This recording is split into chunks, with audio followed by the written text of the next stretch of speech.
kang mabahala, may nagbabantay sa'yo, nag-aabang sa sulok at may hawak na patalim.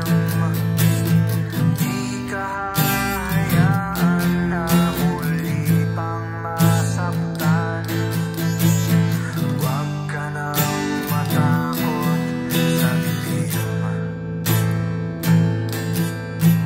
Ito ay kwentong ahon ng galing sa dalawang taong nagmamahalan ng tunay ang alay, Elsa at Lando. At kahit para pagkakataon ay nakakandado, dahil magkalayo ang uri ng buhay, ang estado ng buhay ni Lando ay di nalalayo sa marami. Sinunog ng araw ang kulay ng balat at marami ng galo ng pawis ang kanyang naidilig sa lupa, upang ang gutom ay di na masuklian pa ng luha, habang ang babaeng kanya minamahal ay sagana. Ngunit kabilang sa pamilya na di alintanang makipagkapwa-tao sa mga tulad ng dukha, gayon pa may patuloy ang pagmamahal na pinuna ng konti.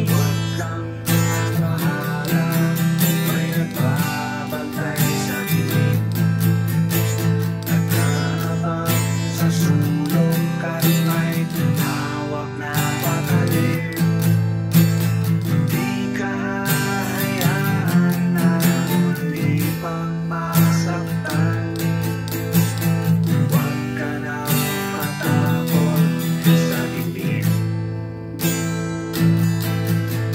Kahit na anumang bagay ang pilit na ihadlang, at sino man ay walang makapipigil sa paghakbang ng mga paana. Ang nais ay marating ang ligaya, hiyaya magtanan, di nagatubiling na sumama. Hawak ng pangarap at pangako sa isa't isa, nagpakalayo-layo, hinamuhay na may kaba, dahil alam nila na sa bawat isa'y nakalaan at ang pagmamahalan tangin nilang sinasandalan. Wala nang ibang bagay pa silang mahihiling, kundi isang pamilya sa loob ng apat na dingding, at isang bubong na